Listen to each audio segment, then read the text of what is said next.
melihat dari dua perspektif yang berbeda. Kita hanya ngobrol sama RRQ Albert. Dan inilah dia Albert dari tim RRQ Hoshi, sang bayi alien. Ini dia nih Albert. Gimana nih? Udah dapet title bayi alien. Menurut kamu, ini aku pertanyaan pertama aku langsung to the point. Kamu layak gak sih dipanggil bayi alien kayak gitu? Nah Albert silakan. Ya belum lah, masih jauh skillnya. Oh belum? Belum. Gila, masih jauh skillnya. Lihat, Albert yang kita akuin aja, para caster, para analis, bahkan mungkin beberapa player lain tuh udah bilang kayak ini nih calon-calon cikal bakal alien nih. Ternyata Albertnya masih down to earth. Apa nih, berarti kalau misalkan udah bisa dipanggil alien nanti pas udah angkat piala MPL kah Albert? Ya mungkin, ya harus juara dulu lah. Baru deketin. udah cukup sebenarnya. Oke Albert, kalau misalkan udah juara baru bisa dipanggil alien. Berarti deal ya? Albert boleh dipanggil alien setelah Albert mengangkat Piala MPL Indonesia season ke-6. Deal? Iya, deal. Semuanya mungkin udah deal. Oke, caster semuanya, penonton semuanya, RRQ Kingdom terutama, ini dia Albert, cikal bakal alien yang bakal lahir kalau misalkan udah angkat Piala MPL season yang ke-6. Tapi Albert emang berapa persen sih percaya dirinya untuk mengangkat Piala MPL season yang ke-6 kali ini? Apalagi untuk mempertahankan gelar kan lebih sulit daripada mendapatkan gelar ya kan, apalagi back to back champion. Berapa persen Albert kira-kira dari Albert sendiri? Yes. Ya harus pede 100% lah. Harus pede 100%. Kira-kira apa ya, kendalanya apa sih yang membuat Albert ini mungkin nantinya ya. Ini kan kita ngomongin masalah case terburuk yang nantinya bakal membuat Albert kesulitan untuk mendapatkan title tersebut. Gak ada paling. Itu ya pede 100% juara. Pede aja ya. Ya, gak ada halangan apa-apa. Oke, tapi aku harus akuin Albert ini punya improvisasi yang luar biasa loh. Dari mungkin minggu-minggu kedua sampai minggu ke-8, ini kan udah bisa dibilang peningkatannya tuh signifikan banget, ya kak? Iya. Nah Albert mungkin ada yang pengen disampaikan gak sih ke para RRQ Kingdom nih yang mendukung Albert, kayak mungkin dari awal kayak wih Albert ini dipandang sebelah mata, tapi sekarang lihat semua fans dari RRQ Kingdom harusnya udah mulai melihat wah ini Albert ini punya potensi besar. Silakan Albert. Ya terima kasih aja yang udah dukung. Jangan lupa dukung kita di playoff sampai kita juara.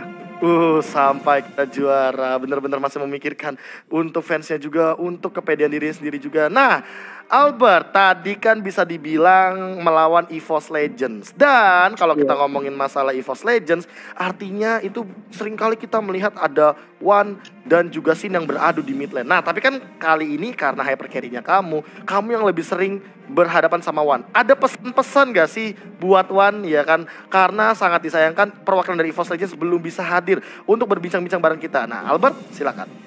Gak ada apa-apa. Gak ada kata-kata apa-apa. Gak ada kata-kata apa-apa. Serius. Untuk EVOS Legends gimana? Ya itu yang kayak scene kemarin, jangan banner kita banyak. Oh masih loh ya. Tapi bener terbukti ya. Tadi high loss-nya di ban ternyata banyak yang lepas dan ternyata malah dimainkan gameplay lain. Tapi itulah dia Albert dari RRQ Hoshi. Anyway terima kasih banget Albert atas waktunya. Dan tetap fokus di babak playoff, karena babak playoff nanti akan kalian mainkan. Albert thank you. Dadah. Thank you.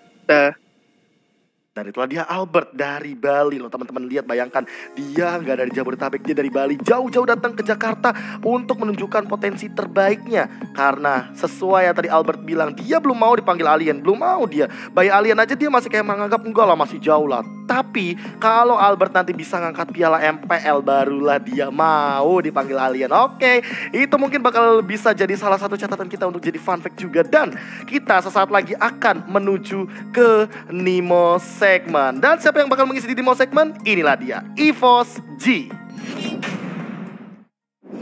Nah ini dia ada Jido. Gimana kabarnya Do? Aduh baik. Udah lama loh gak ngeliat Valdo nih ya Do. Gimana nih game tadi, game yang pertama? Kenapa nih bisa dibilang RRQ Hoshi yang sebenarnya mendominasi di game yang kedua dan game ketiga, kok tiba-tiba bisa kehilangan game yang pertama? Kalau menurut Valdo sendiri, pandangannya aja.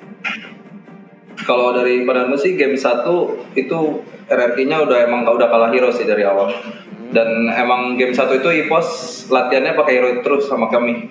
Jadi kayak emang udah hero mereka semua yang di latihan udah dilepas semua sama RRQ-nya yang game 1. Oh udah bisa dibilang udah matang lah ya dengan menggunakan Roger apalagi. Makanya mungkin di game yang kedua Rogernya diambil. Nah kalau misalkan pandangan dari G sendiri nih, Roger di first pick apakah se-worth itu untuk diamankan, atau sebenarnya kayak pemilihan hero lain kayaknya lebih gampang deh, apalagi Roger punya counter. Nah, kira-kira counternya apa tuh kalau menurut Ji sendiri? Mungkin bisa dijelaskan. Kalau dari gue sih, kan udah ada ngeliat nonton juga kan ya di MPL luar-luar itu hampir kayak di PH pun.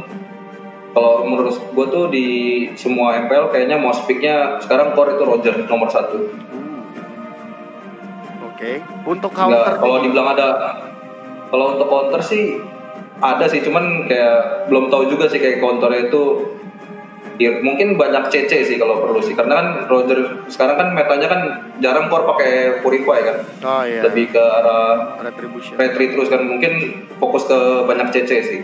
Oke, fokus ke banyak CC. Nah, kalau menurut pandangan Ji sendiri nih, melihat tadi EVOS Legends kalah di game yang kedua dan game yang ketiga, faktor apa yang membuat EVOS Legends harus menahan kekalahan? Padahal ini El Clasico-nya udah berpanas dan ternyata walaupun dengan keunggulan di awal game di game yang pertama, game kedua, game ketiganya, benar-benar RRQ malah melakukan kayak comeback yang luar biasa.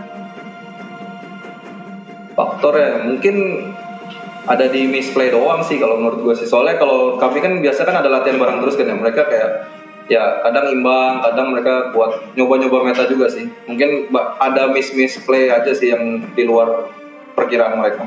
Oke, misplay yang bisa dibilang emang nggak sesuai plan lah ya. Oke, tapi itulah dia EVOS Ji dan juga terima kasih atas waktunya Ji. Nanti kita bakal berbincang-bincang lagi kalau misalkan ada waktu dan kesempatan. Anyway, itulah dia Nimo segmen dan dadah Ji. Thank you.